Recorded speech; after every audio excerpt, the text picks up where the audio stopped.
Number 1, good morning. Hello po sa ating lahat. Kumusta? Sana ay nasa mabuti po kayong kalagayan.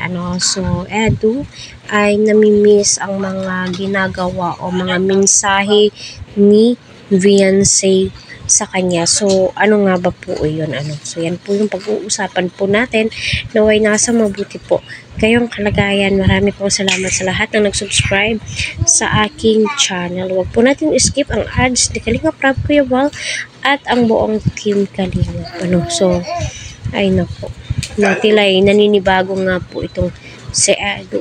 Kasi halata naman po sa kanya the way na mag-react siya, the way na magsalita siya, kita naman po natin, di ba? Totoo naman po yan, kapag sanay ka or nakasanayan mo na yung isang tao at biglang hindi magpaparamdam sa'yo bigla-bigla, ay hahanap-hanapin mo.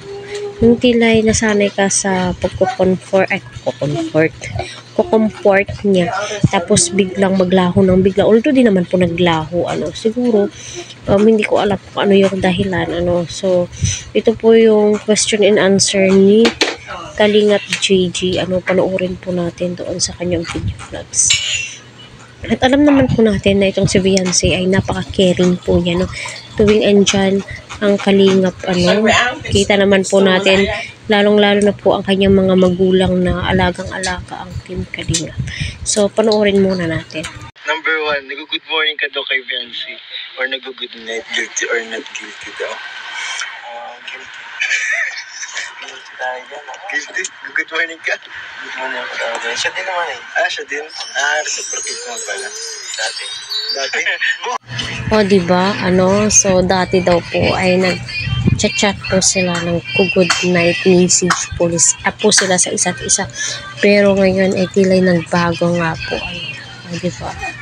So, namimiss po ni Edu, siguro nakasanayan na po niya, or ano ba yung dahilan ni Viancy kung bakit bigla nagbago.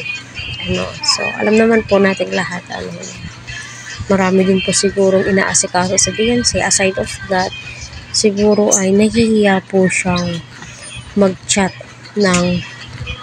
siya yung umunang mag-chat kay Edu, diba? Siguro nakuha po niya mahiya, diba, yung mga ganun, kasi hirap naman kung mag-good night siya tapos di pa mag-reply sa Edu, diba? So, naway marami pa pong updates para sa ganun. Isa po sila sa ating stress reliever.